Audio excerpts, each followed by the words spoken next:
यानी कि रासायनिक अभिक्रिया एवं समीकरण का अभिक्रिया वाला पार्ट तो पढ़ चुके थे।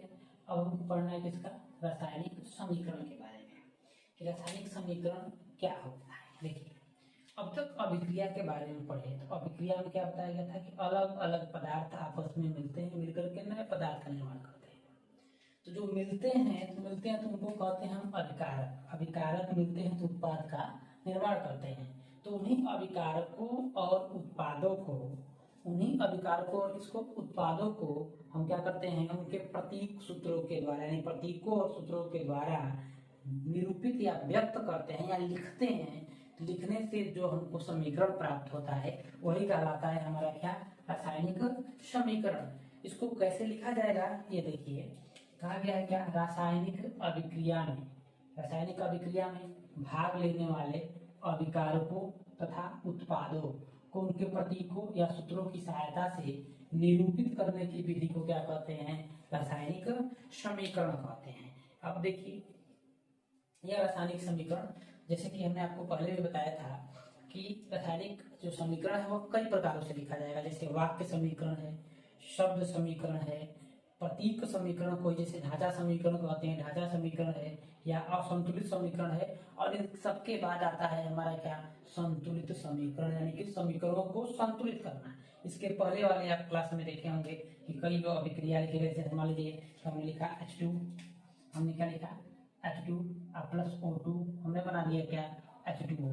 तो जो H2O बना है यह क्या है हमारा, यह संतुलित अवस्था में नहीं है। अगर देखेंगे तो इस साइड H2 2H है, इधर भी 2H है, हाइड्रोजन के 2 परमाणु हैं, इधर हाइड्रोजन ऑक्सीजन के 2 परमाणु हैं, इधर ऑक्सीजन के 1 परमाणु है, यानी कि असंतुलित समीकरण है। ठीक है, इसको हम क्या करेंगे, संतुलित करेंगे। तो इन सब के बारे में हम जानेंगे।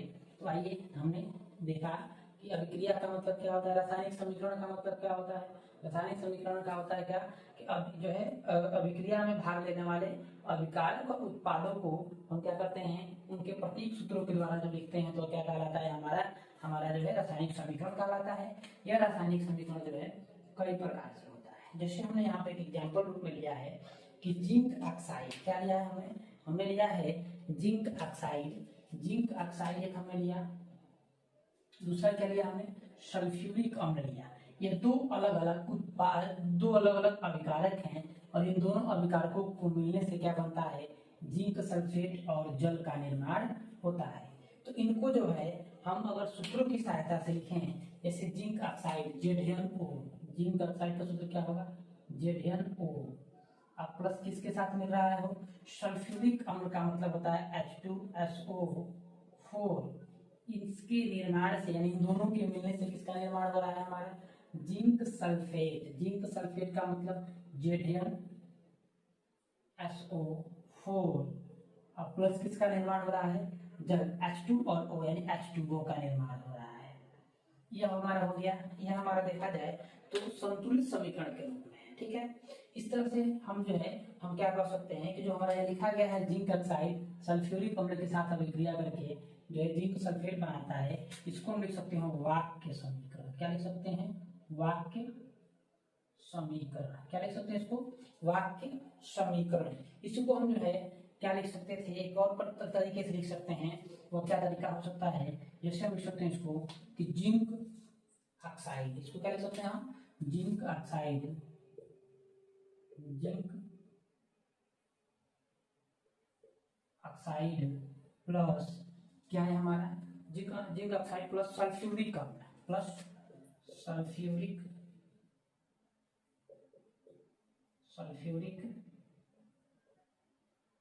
अम्ल।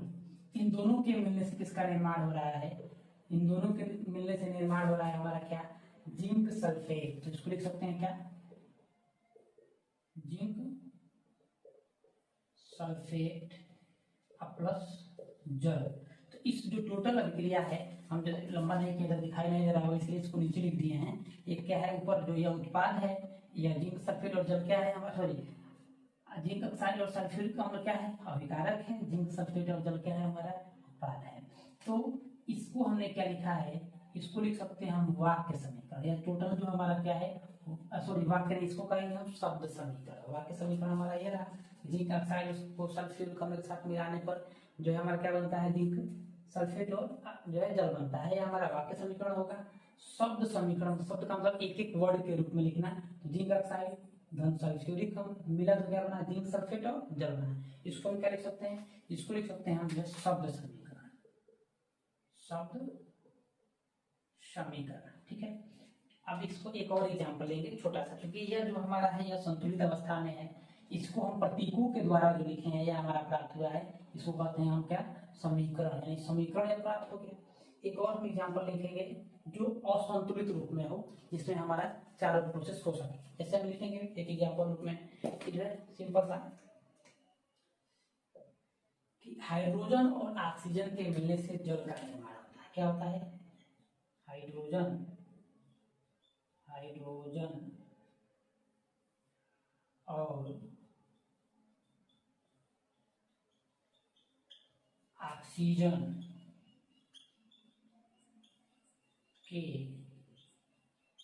के मिलने से जल का निर्माण होता है, जल का निर्माण होता है। तो यह हमारा क्या कहलाएगा, यह हमारा है वाक्य समीकरण। क्या है हमारा, यह है हमारा वाक्य समीकरण,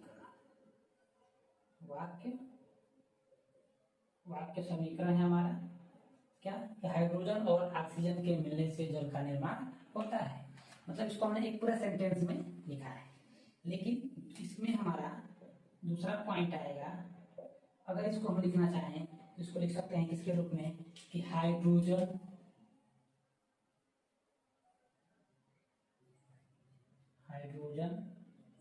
प्लस ऑक्सीजन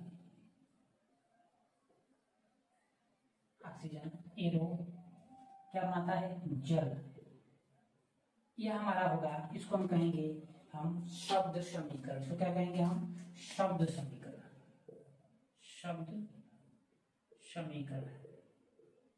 इसको क्या कहेंगे हम, शब्द समीकरण। क्यों, क्योंकि देखिए हाइड्रोजन तो हाइड्रोजन लिख दिया गया, ऑक्सीजन लिख दिया गया, कि मिलने से यानी कि अभिक्रिया का दर दिखा के हमने क्या कर दिया, लिख दिया जल, यानी क्या बनता है, जल का निर्माण होता है। हमारा हो गया शब्द समीकरण।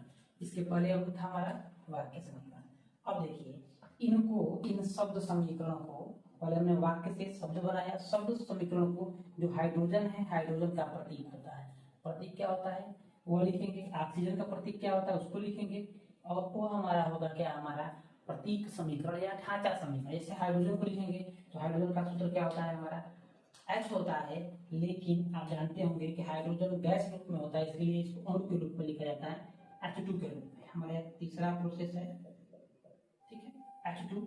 और ऑक्सीजन को क्या लिखते हैं, O2।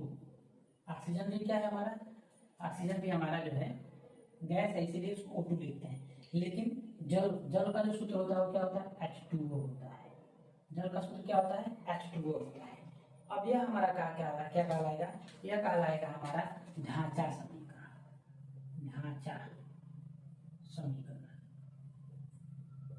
या इसको कहेंगे क्या, ढांचा समीकरण कहें, या इसको कह सकते हैं असंतुलित समीकरण,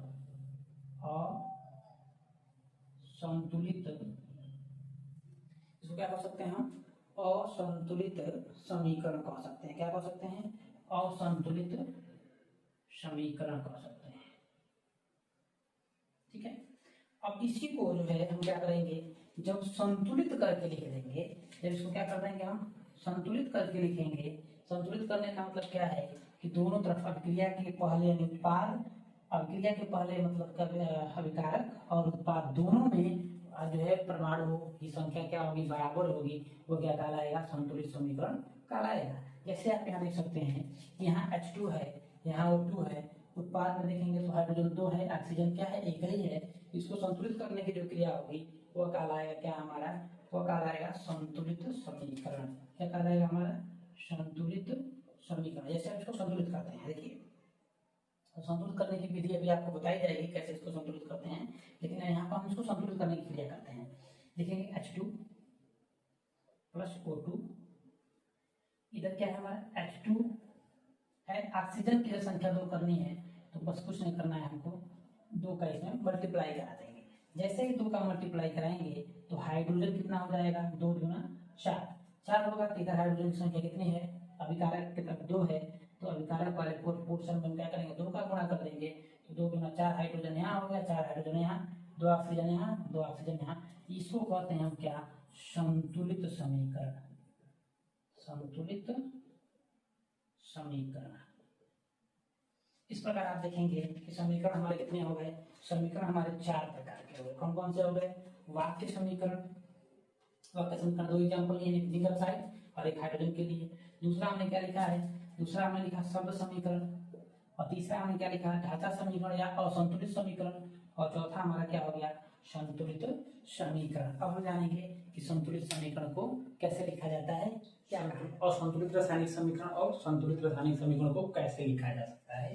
तो देखेंगे कि लिखा गया है कि वे समीकरण, वह समीकरण जिसमें विभिन्न तत्वों के परमाणुओं की संख्या समीकरण के दोनों पक्षों का मतलब अभिकारक और उत्पाद में बराबर नहीं होती है, वो ढांचा समीकरण या असंतुलित रासायनिक समीकरण कहलाता है। जैसे हमने अभी लिखा था यहाँ, क्या समीकरण हमारा था, जैसे हाइड्रोजन H2 और O2 मिल करके क्या बनाते हैं, H2O बनाते हैं। तो इसमें हम देखेंगे, हम पहले छोटा सा एग्जाम्पल इसलिए ले रहे हैं ताकि आपको आसानी से समझ में आ जाए। अभी जब संतुलित समीकरण भी लिखवा देंगे तो एक जो है दूसरा समीकरण हम लोग संतुलित करेंगे। यहाँ देखेंगे H2 और O2 दोनों, यहाँ H2 2 है, ऑक्सीजन भी क्या है 2 है, हाइड्रोजन और ऑक्सीजन दोनों 2 2 है। उत्पाद में देखेंगे तो हाइड्रोजन 2 है और ऑक्सीजन क्या है, केवल एक परमाणु है, इसलिए यह संतुलित नहीं है। इसको क्या कहते हैं, असंतुलित कहते हैं, असंतुलित समीकरण कहते हैं, असंतुलित समीकरण इसको कहते हैं। जब इसको संतुलित किया जाएगा तो संतुलित समीकरण इसको कैसे लिखा जाएगा, जैसे देखेंगे H2 है तो इसको लिख देंगे H2, प्लस क्या है O2 है तो O2 लिखेंगे, लेकिन उत्पाद हमारा क्या है H2O है। संतुलित करने के लिए हम क्या करेंगे, ऑक्सीजन को संतुलित करने के लिए हम क्या करेंगे, इसमें 2 ऑक्सीजन है, इसमें 2 ऑक्सीजन है, 1 है, तो इसमें क्या करेंगे, ऑक्सीजन के लिए उत्पाद में हम जो क्या करेंगे 2 का गुणा कर देंगे। जैसे ही उत्पाद में हम 2 का गुणा करेंगे तो यहाँ हाइड्रोजन परमाणु संख्या बढ़ जाएगी, 2 दूना 4 हो जाएगा। तो फिर हम आएंगे अभिकारक में, अभिकारक के हाइड्रोजन में क्या करेंगे, हम 2 का गुणा करा देंगे, तो ये हो जाएगा हमारा क्या, संतुलित रासायनिक समीकरण। संतुलित रासायनिक समीकरण को कैसे लिखा जाएगा, देखिए किसी रासायनिक अभिक्रिया में उत्पाद तत्वों की संख्या या कुल द्रव्यमान या उसका कुल द्रव्यमान अभिकारक तत्वों की संख्या या उसके कुल द्रव्यमान के बराबर होता है, उसको कहते हैं रासायनिक संतुलित रासायनिक समीकरण। देखिए पहले उत्पाद में देखेंगे, उत्पाद में हमारा क्या था, हाइड्रोजन, इसमें देखेंगे हाइड्रोजन 2 है, अभिकारक में भी हाइड्रोजन 2 है, उत्पाद में ऑक्सीजन की मात्रा 1 है, अभिकारक में ऑक्सीजन की मात्रा 2 है, तो उत्पाद में ऑक्सीजन को संतुलित करने के लिए हमने 2 का गुणा करा जाए, तो फिर हमारा क्या हुआ, अभिकारक में हाइड्रोजन की अनबैलेंस हो गया, तो हाइड्रोजन को हम क्या किए, बैलेंस किए, तो बैलेंस करके हम क्या कर धीरे धीरे इस प्रकार हमारा जो है यह होता है संतुलित रासायनिक समीकरण। संतुलित रासायनिक समीकरण लिखने की अलग अलग विधियां हैं, लेकिन हमारे सिलेबस में केवल एक जांच एवं त्रुटि विधि है, उसको हमें पढ़ना है ऐसा, ठीक है। जांच एवं त्रुटि विधि का मतलब क्या है, कह रहा है कि पहले सबसे पहले हम क्या करेंगे, अभिकारक को तीर के बाईं ओर, अभिकारक को आप जानते हैं, जो अभिकारक होता है वो तीर के बाईं ओर लिखा जाता है, उत्पाद तीर के दाहिने तरफ लिखा जाता है। तो कह रहा है कि अभिकारक को तीर के बाईं ओर तथा उत्पाद को तीर के दाहिने ओर क्या करेंगे, उनके प्रतीकों या उनके सूत्रों के रूप में लिखते हैं। उसके बाद क्या करता है, फिर कह रहा है कि फिर जो परमाणु क्या है, सबसे कम संख्या में है, सबसे कम संख्या, इसका इस बात को ध्यान रखना है कि जो सबसे कम संख्या में होगा सबसे पहले हम क्या करेंगे, उसी को संतुलित करेंगे, फिर इसी क्रम में आगे नीचे की तरफ हम बढ़ते जाएंगे, तो क्या हो जाएगा, हमारा लास्ट में जाकर के समीकरण संतुलित प्राप्त हो जाएगा। आइए यहाँ देखते हैं, कॉपर है और H2SO4 का मतलब सल्फ्यूरिक अम्ल, इन दोनों की जो अभिक्रिया हो रही है तो बना रहा है copper sulphate, sulphur dioxide gas और जल का निर्माण हो रहा है। तो इसमें हम देखेंगे सबसे पहले क्या कि दाहिने पक्ष यानी उत्पाद और अभिकारक दोनों में किसकी संख्या सबसे कम है। तो देखेंगे तो कॉपर को पहले मिलाते हैं, कॉपर इधर 1 है, इधर भी कॉपर क्या है 1 है, इसमें कोई परिवर्तन नहीं करना है। इधर हाइड्रोजन कितना है, 2 है, इधर हाइड्रोजन क्या है, 2 है, हाइड्रोजन भी संतुलित है। सल्फर देखते हैं, यहाँ सल्फर 1 है, यहाँ भी सल्फर क्या है, 1 और 1, यहाँ 2 सल्फर है, उसमें भी कोई दिक्कत नहीं है। यहाँ यानी ये असंतुलित है, लेकिन अभी एक और बच रहा है। यहाँ ऑक्सीजन कितना है, 4 है, इधर ऑक्सीजन 4 2 6 1 7 है, यानी कि सबसे कम कौन सा है, तो ऑक्सीजन है। तो ऑक्सीजन को संतुलित करने के लिए हम क्या करेंगे कि अभिकारक वाले पोर्शन में हम जो है ऑक्सीजन को संतुलित करने के लिए हम 2 का गुणा कर देंगे। क्या करेंगे, कहेंगे कि समीकरण में यानी कि अभिकारक वाले पद में H2SO4 में ऑक्सीजन को संतुलित करने के लिए H2SO4 में क्या करने पर, 2 का गुणा कराने पर, तो क्या हो जाएगा, Cu प्लस H2SO4, इसमें हम 2 का गुणा करा देंगे तो क्या हमारा बनेगा, देखिए बनेगा CuSO4 plus SO2 plus H2O। समीकरण हमारा उत्पाद वही रहा, केवल अभिकारक में चेंज हो गया। तो अब देखेंगे, फिर एक बार मिलाएंगे कि अब कौन सा मिल रहा है, तो कॉपर में कोई परिवर्तन नहीं है, कॉपर में कोई परिवर्तन नहीं। हाइड्रोजन कितना होगा, 2 दूना 4, सल्फर कितना हो गया, 2 सल्फर था, ये संतुलित हो गया अपने आप ही। ऑक्सीजन की संख्या कितनी हो गई, 4 दूना 8, 4 दूना, जैसे देखिए अगर लिख दिया गया O4, यहाँ 2 का गुणा करा दिए तो 4 दूना 1 कितना हो जाएगा, ऑक्सीजन का परमाणु 8 हो जाएगा। तो 4 दूना कितना हो गया, 8 हमारा ऑक्सीजन परमाणु हो गया। इधर देखेंगे 4 2 6 1 परमाणु हमारा कम पड़ रहा है, किधर, उत्पाद वाले पोर्शन में। क्या पड़ रहा है, उत्पाद वाले पोर्शन में हमारा जो है एक जो है कम हो रहा है, किसकी संख्या कम हो रही है, कम हो रही है केवल हमारे ऑक्सीजन की। और यहाँ देखेंगे हाइड्रोजन हो जाएगा नंबर 2 दूना 4, इधर हाइड्रोजन है केवल 2। तो हम देखेंगे नेक्स्ट में, अगले प्रोसेस में देखेंगे तो हम क्या करेंगे, Cu प्लस 2H2SO4। अब हमको क्या करना है, हाइड्रोजन को भी संतुलित करना है और साथ में ऑक्सीजन को भी संतुलित करना है। तो CuSO4 जैसे है वैसे लिख देंगे, प्लस SO2 जैसे था वैसे रहेगा, कोई परिवर्तन नहीं। अब इसमें हम यदि इसमें 2 का गुणा कराते हैं तो 2 दूना 4, हाइड्रोजन संतुलित, और ऑक्सीजन भी 2 1 कम में 2, यानी 2 ऑक्सीजन और 1 ऑक्सीजन का भी मात्रा क्या हो जाएगा, संतुलित हो जाएगा, इसे लिखेंगे 2H2O। अब इसमें देखेंगे कि क्या हमारा जो है संतुलित है कि नहीं। अब मिलाएंगे हम एक एक को मिलाएंगे तो हम देखेंगे कॉपर संतुलित है, कॉपर 1 है, इधर भी कॉपर क्या है, 1 है। इधर 2 दूना 4, हाइड्रोजन कितना है, हाइड्रोजन यहाँ लिखते हैं, देखो ऐसे लिखेंगे हम, कॉपर की संख्या कितनी, कॉपर की संख्या 1, हाइड्रोजन की संख्या कितनी, तो हाइड्रोजन की संख्या है 2 दूना 4, सल्फर की संख्या कितनी, तो सल्फर की संख्या है 2, सल्फर की संख्या 2, ऑक्सीजन की संख्या 4 दूना 8, ऑक्सीजन कितना है, 8 है, संतुलित हो गया। इस साइड भी देखेंगे हम, इस साइड भी देखेंगे तो कॉपर Cu 1 है, सल्फर कितना है, 1 सल्फर यहाँ है, 1 सल्फर यहाँ है, तो H कितना है, सल्फर हो गया 2। उसके बाद क्या देखेंगे हम, हाइड्रोजन देखेंगे, 2 दूना कितना है, हाइड्रोजन है हमारा 4, ऑक्सीजन कितना है, 4 यहाँ 2 6 और 2 8, यानी कि ऑक्सीजन की मात्रा कितनी है, 8। अब दोनों तरफ मिलाकर देखेंगे क्या हमारा संतुलित है कि नहीं है। कॉपर दोनों तरफ 1 है, संतुलित है। हाइड्रोजन एक तरफ 4 है, दूसरी तरफ भी क्या है, 4 है, संतुलित है। सल्फर एक तरफ 2 है, दूसरी तरफ भी क्या है, 2 है। ऑक्सीजन 8 है, ऑक्सीजन 8 है, अर्थात क्या है, क्या हमारा रासायनिक अभिक्रिया क्या हो गया, रासायनिक जो समीकरण है वो क्या हो गया, संतुलित पाया गया। संतुलित का मतलब कि अभिकारक में यानी अभिक्रिया में भाग लेने वाले जो अभिकारक हैं उसमें और उत्पाद दोनों में जो है क्या है, परमाणुओं की संख्या बराबर है, या हम द्रव्यमान का भी बात करेंगे तो द्रव्यमान भी दोनों तरफ क्या है हमारा जो है बैलेंस में है, यानी कि बराबर है।